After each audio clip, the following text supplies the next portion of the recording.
오늘 우리가 잠언서 18장 말씀을 살펴보고 있는데요. 잠언서 18장 10절 말씀에서 이렇게 기록하고 있습니다. 여호와의 이름은 견고한 망대라. 의인은 그리로 달려가서 안전함을 얻느니라. 하나님의 이름이 견고한 망대이기 때문에 누가 그리로 달려가는가? 의인이 달려가서 거기서 그 안에 망대로 들어가서 거기서 안전함을 얻는다, 이렇게 표현하고 있습니다.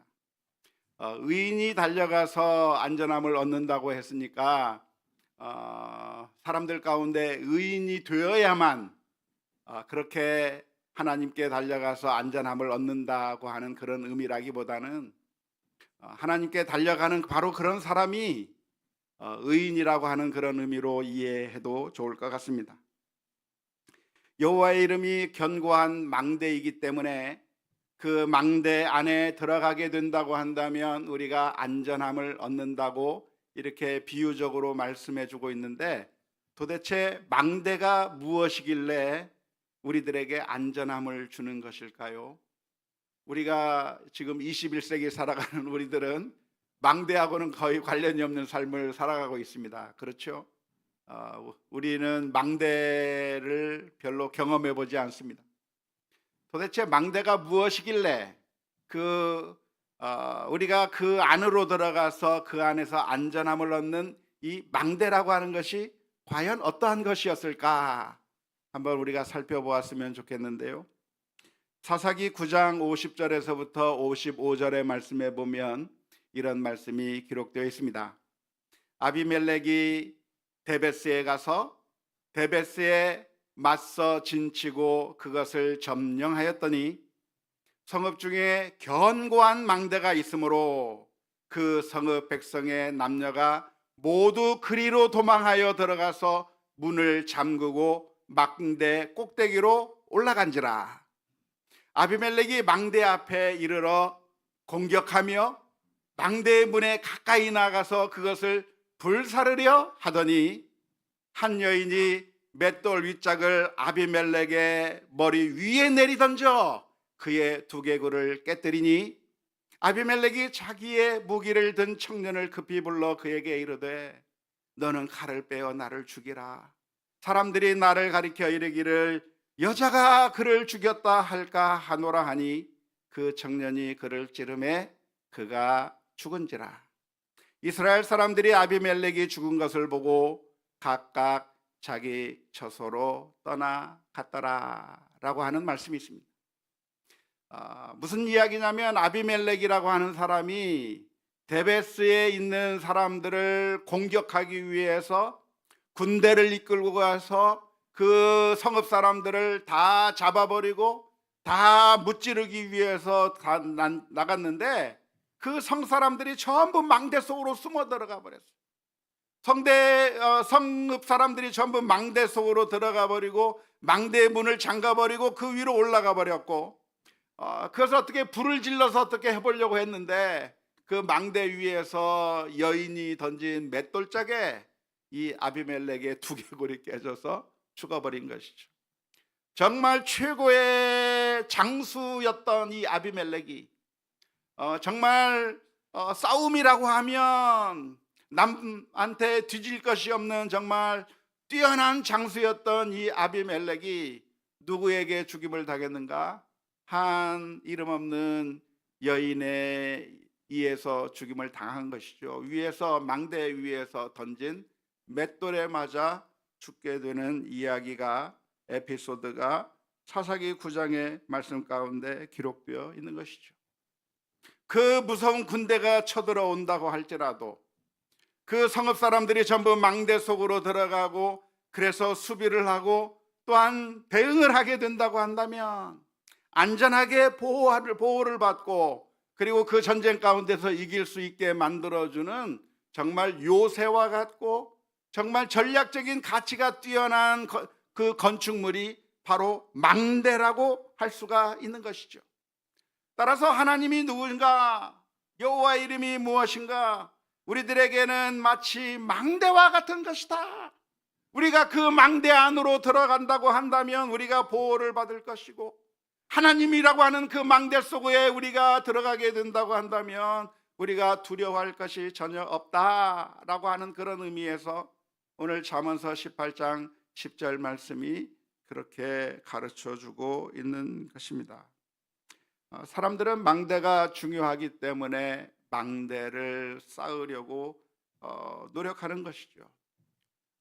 옛날에는 힘 있는 사람들이 옆마을을 쳐들어가서 그들이 농사 지은 거 다 빼앗아가 버리고, 조금만 힘이 있으면 다른 지역에 가서 거기서 양과 소들을 다 빼앗아오는, 그야말로 약육강식의 세상에서 살고 있던 그 시대 사람들은 어느 때에 외적이 쳐들어와서 자신들의 모든 수고와 모든 땀방울을 헛수고로 돌려버릴까, 언제 우리가 이런 적의 공격을 받아서 다 모든 것을 다 털려버릴까 근심과 걱정 가운데 살아갈 수밖에 없었기 때문에 사람들은 자기들을 보호하기 위해서 망대를 쌓으려고 엄청나게 많이 노력한 것이죠.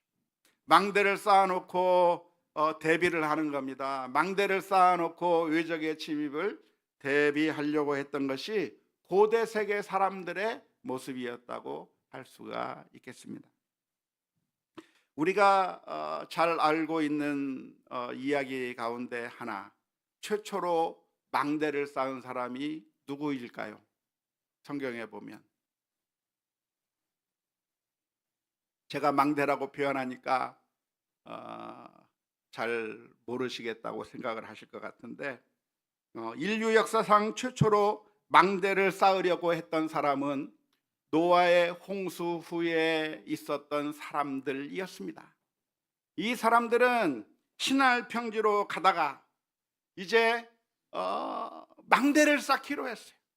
그게 뭐죠? 바벨탑을 쌓기로 한 거예요. 바벨탑을 쌓으려고 엄청나게 노력을 했는데, 그들의 마음 가운데 있었던 두려움이 무엇입니까? 그 어떠한 공격 혹은 홍수, 어떠한 위험 앞에서 어떻게 하면 우리가 안전해질 수 있겠는가?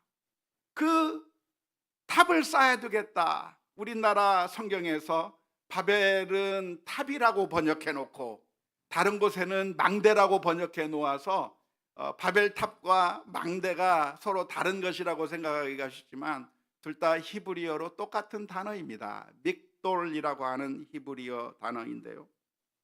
그래서 이 믹돌을 쌓는 것이죠. 망대를 쌓는 겁니다. 탑을 쌓는 겁니다. 그래서 그 바벨탑을 쌓던 사람들은 자기들이 하늘 끝까지 그 망대를 세우고 탑을 세워서, 그래서 어떠한 외적의 침입에도 우리가 보호를 받고 설사 홍수가 난다고 할지라도 우리가 살아남을 수 있는 그 길을 모색하겠다 했던 것이 바로 바벨탑 사건이라고 할 수가 있겠습니다.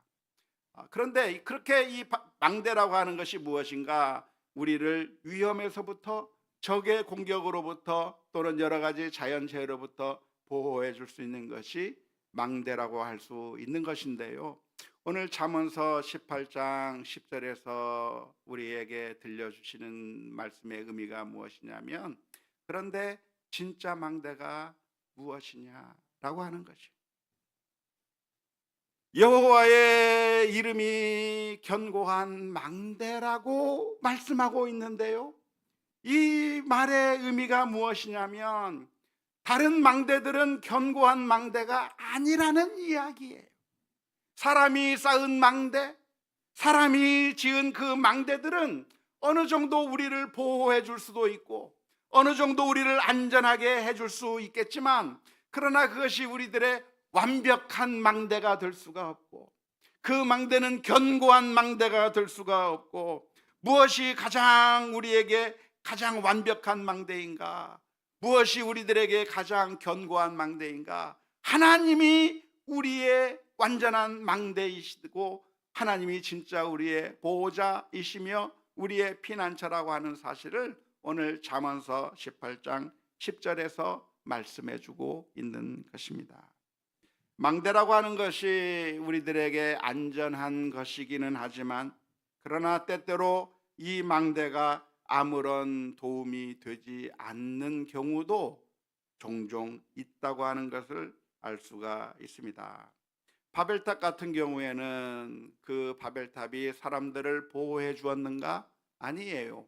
하나님께서 흩어버리시니까 그들은 더 이상 쌓을 수가 없고 그냥 흩어질 수밖에 없었던 것이죠.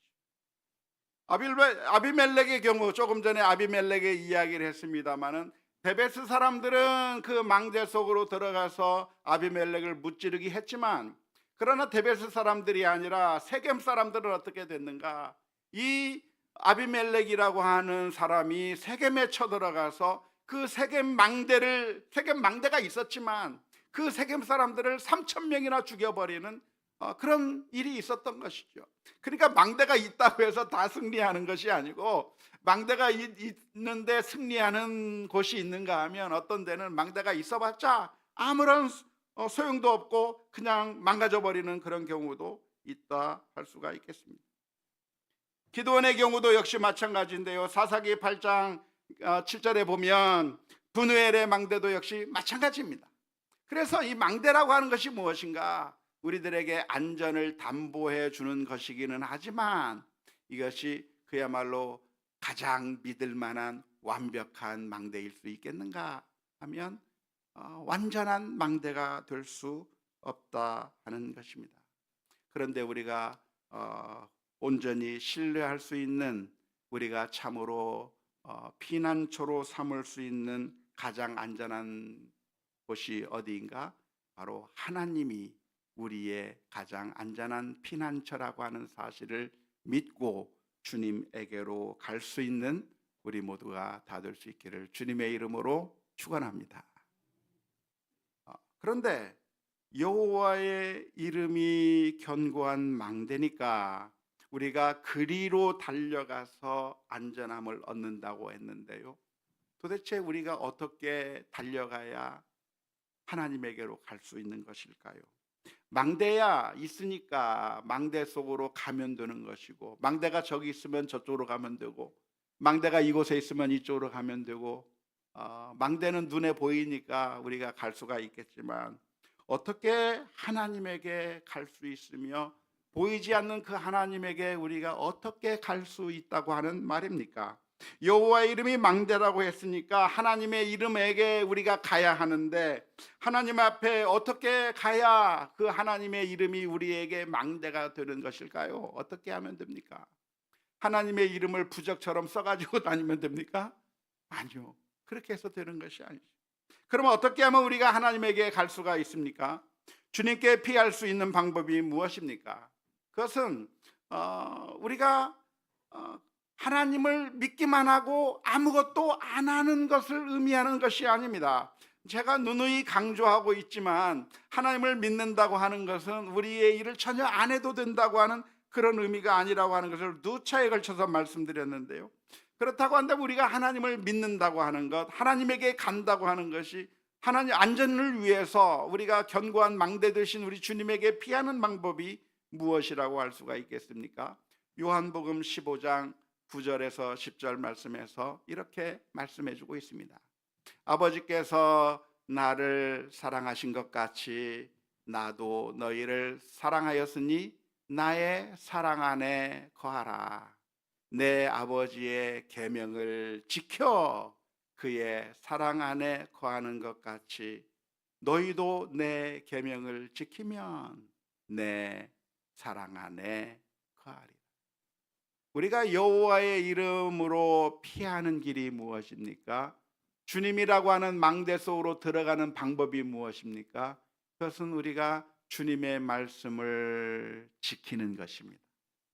주님께서 우리들에게 들려주신 그 말씀대로, 하나님께서 우리에게 들려주신 그 말씀대로 사는 것이 바로 주님에게로 피하는 길, 주님에게로 가는 길이라고 하는 것을 분명하게 기억하고, 우리의 삶 가운데서 우리가 어떻게 주님 안에 있을 수 있는가? 항상 주님의 뜻을 묻고 하나님의 뜻이 무엇인가를 생각하며 그 하나님의 뜻대로 행하는 게, 그게 바로 주님 안에 있는 것이라고 하는 사실을 분명하게 기억할 수 있기를 바랍니다. 요한복음 15장 9절 10절을 금방 본 거죠. 그 다음 요한일서 3장 23절에서 24절 말씀에서도 이렇게 표현하고 있습니다. 그의 계명은 이것이니 곧 그 아들 예수 그리스도의 이름을 믿고 그가 우리에게 주신 계명대로 서로 사랑할 것이니라. 그의 계명을 지키는 자는 어디 안에 거하고 주 안에 거하고 주는 그의 안에 거하시나니 우리에게 주신 성령으로 말미암아 그가 우리 안에 거하시는 줄을 우리가 아느니라. 어떤 사람이 주님 안에 거한다고요? 주님의 계명을 지키는 사람이 주님 안에 거하는 것입니다.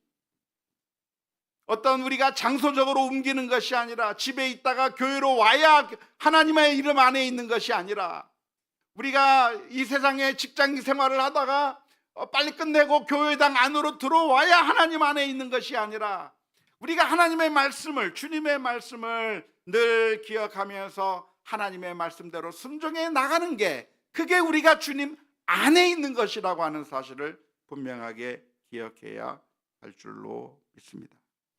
믿습니까? 그렇다고 한다면 또 하나의 질문이 생기게 되는데요. 목사님, 정말 그렇습니까? 우리가 주님 안에 있다고 한다면, 다시 말하자면 하나님의 뜻대로 순종한다고 한다면, 하나님의 말씀을 우리가 늘 그 하나님의 말씀대로만 산다고 한다면, 그러면 우리가 정말로 견고한 망대 안에 들어간 것처럼 우리가 안전하게 보호를 받고 정말 우리가 아무 문제 없이 우리가 정말 보호를 받는 그런 결과를 얻게 되는 것이 확실합니까? 라고 물어보고 싶을 것 같아요. 정말입니까? 여호와의 이름이 견고한 망대와 같아서 그의 이름에 들어가는 자가 안전함을 얻는다고 했는데, 하나님의 말씀대로 순종하는 자는 정말로 안전합니까? 정말로 아무 문제가 없습니까? 정말로 이 세상의 모든 일들 가운데 형통하게 되는 것입니까? 라고 질문을 던질 수가 있는 것이죠. 네, 그렇습니다라고 대답했으면 좋겠는데, 그런데 우리가 살다 보면 믿는 자가 오히려 고난을 받고 어려움을 당하는 경우들을 우리가 많이 목격한다고 하는데 문제예요. 왜 그럴까요? 성경 말씀에는 하나님께서 만일 우리가 하나님 안에 들어간다고 한다면 우리가 안전할 것이라고 말씀하는데, 왜 우리들에게는 고난이 있고, 왜 우리들에게는 아픔이 있고, 왜 이런 어려움들이 왜 우리들에게 있습니까? 질문을 던져지게 되는 것이죠. 그때 우리가 이 주님의 말씀을 읽어 보아야 할 것입니다. 마태복음 5장 10절에서 12절 말씀에 의를 위하여 박해를 받는 자는 복이 있나니 천국이 그들의 것임이라. 나로 말미암아 너희를 욕하고 박해하고 거짓으로 너희를 거슬러 모든 악한 말을 할 때에는 너희에게 복이 있나니 기뻐하고 즐거워하라. 하늘에서 너희의 상이 금이라. 너희 전에 있던 선지자들도 이같이 박해하였느니라. 우리가 믿음의 길을 가는데 아무런 바람도 없고 아무런 풍랑도 없고 아무런 고통도 아무런 근심도 없이 정말 편안한, 아무 문제가 없는 인생을 보장한다고 성경이 말하고 있는 것은 아닙니다. 오히려 수많은 고통들이 있을 수 있어요. 바울 사도의 경우를 본다고 한다면 복음을 전하러 가는 길에 엄청난 고난이 있었습니다.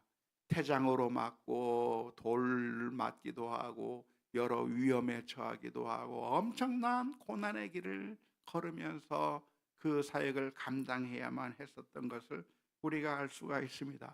정말 믿음의 길을 걸어가는 사람들 가운데는 정말 그 길이 쉽지 않구나라고 하는 것을 늘 실감합니다.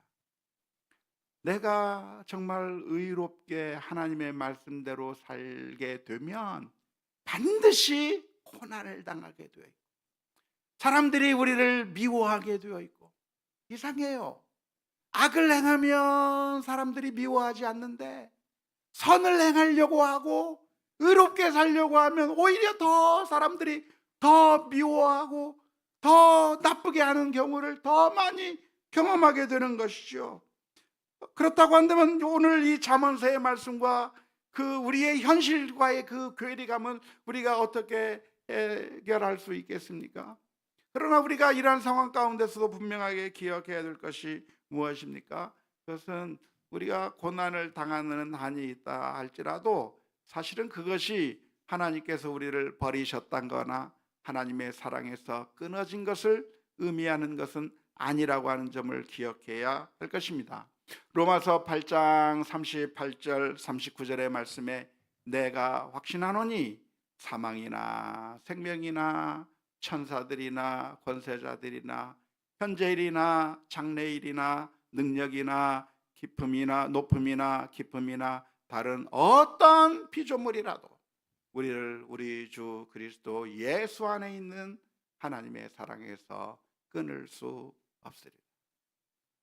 우리를 완전히 박살내버리는 것이 아니라 하나님께서 우리에게 때로는 연단을 주시기도 하고 시련을 주시기도 하시지만, 그러나 하나님께서 우리를 손 놓아버렸기 때문에, 하나님께서 그냥 포기해버렸기 때문에 그런 일을 당하는 것이 아니라 그 가운데서도 우리를 지키시고 보호해 주시는 하나님의 손길이 있는 것이고, 하나님의 사랑에서 끊어진 것이 아니라 하나님께서는 마침내 품으시고 마침내 은혜 베풀어 주신다고 하는 사실을 기억하면서 인내하며 살아가는 우리 모두가 다 되어야 될 줄로 믿습니다.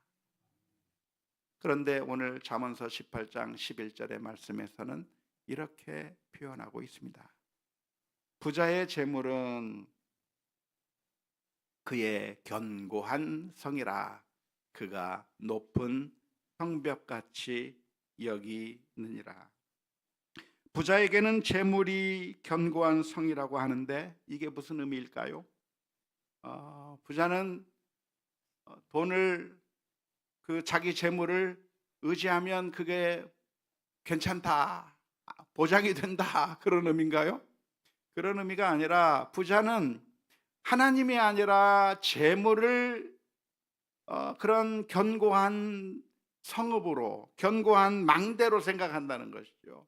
부자는 누구를 망대로 생각하는가? 하나님을 망대로 생각하는 것이 아니라 재물을 망대로 생각한다는 것이죠. 재물을 망대로 여기기 때문에, 그래서 높은 성벽같이 여기기 때문에 그 재물을 의지하면서 재물이 나를 보호해 줄 것이다, 재물이 나를 평안하게 해줄 것이다, 그렇게 생각하는 것이라고 이야기하고 있는 겁니다. 하지만 그렇게 생각하지만 정말로 그 재물이 부자를 보호해 주나요? 그렇지 않은 것이죠. 재물이 우리에게 안전함을 주는 것처럼 보이지만, 그러나 사실은 아무런 도움이 되지 않는다고 하는 사실을 실감할 날이 오게 될 것입니다. 그것에 대해서 예수님께서는 이런 말씀을 해 주셨습니다. 누가복음 12장 19절에서부터 21절의 말씀에 또 내가 내 영혼에게 이르되 영혼아 여러 해 쓸 물건을 많이 쌓아두었으니 평안히 쉬고 먹고 마시고 즐거워하자 하리되 하나님은 이르시되 어리석은 자여 오늘 밤에 내 영혼을 도로 찾으리니 그러면 내 준비한 것이 누구의 것이 되겠느냐 하셨으니 자기를 위하여 재물을 쌓아두고 하나님께 대하여 부요하지 못한 자가 이와 같으니라.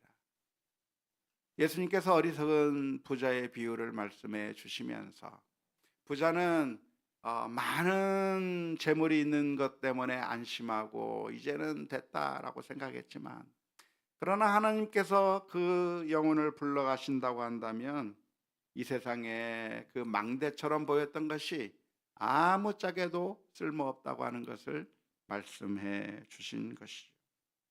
따라서 오늘 저와 여러분들은 이 말씀을 깊이 묵상하면서 이 세상에 헛된 것에 우리의 소망을 두는 것이 아니라, 그것을 망대로 생각하는 것이 아니라 하나님을 망대로 여기고 주님을 신뢰하는 가운데 주님께 피하는 그런 믿음의 결단들이 우리 모두에게 있어야 될 줄로 믿습니다. 주님께서 우리의 피난처가 되시기 위하여서 십자가를 지시고 우리를 위하여 피 흘려 주셨습니다. 주님께서 우리의 피난처가 되어 주시기 위해서 마지막 순간에 예수님이 하나님 앞에 울부짖을 때 그 부르짖음을 외면하시면서까지 우리를 피난처 삼아 주신 그 주님의 은혜를 생각하며 오늘 또 주님만을 바라보고 믿고 신뢰하는 가운데 주께서 주시는 놀라운 은혜와 축복을 날마다 누리는 우리 모두가 다 될 수 있기를 주님의 이름으로 축원합니다.